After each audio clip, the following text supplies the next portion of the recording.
Hi everyone, my name is Isaac Weldon. I'm a PhD student in the Department of Politics at York University and a research fellow at the Global Strategy Lab, where my research is mostly focused on applying social science insights, mainly from political science and economics, to the global challenge of antimicrobial resistance.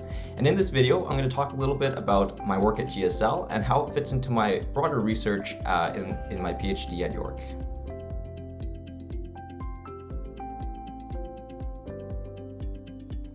At GSL, I've been fortunate enough to take part on some very exciting projects.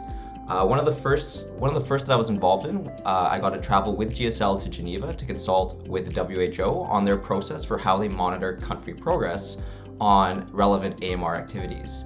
I got to turn my master's research on AMR into a study that looked at how we can support countries in cooperating by applying international relations theory on cooperation to the challenge of AMR.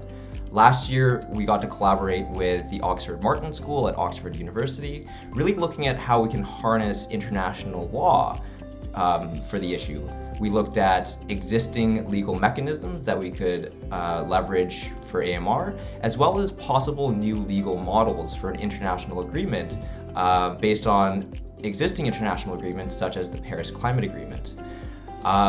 Right now, we're collaborating with some colleagues at the University of Cambridge, at the University of Boston and Copenhagen, among others, to look at how antimicrobial resistance can be represented as a social science problem by breaking it down to very granular instances, and then looking at other issue areas to see how or whether there are examples of these similar issues that have been solved with various governance techniques.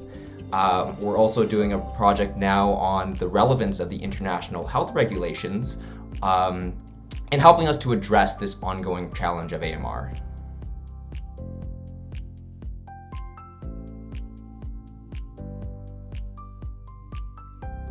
As we live through a global pandemic, I think it's safe to say that the interest in health as a global political issue has exploded this year.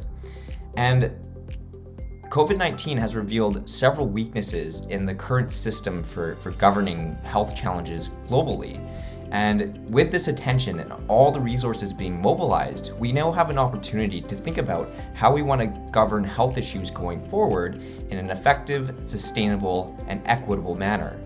And so in my PhD research, I'm really interested in looking at the experience of other governance regimes like climate change and biodiversity, which are similarly planet-defining challenges, to see what was their experience throughout the emergence of these governance regimes. How did they go about addressing the challenges that they faced when these opportunities arose? For example, during the Kyoto Protocol or during the Paris negotiations. During the negotiations for the Convention on Biological Diversity. What were the challenges that these other issue areas experienced, and how did they overcome them? And what are some lessons that we can learn from these experiences and apply them specifically to the issue of global health?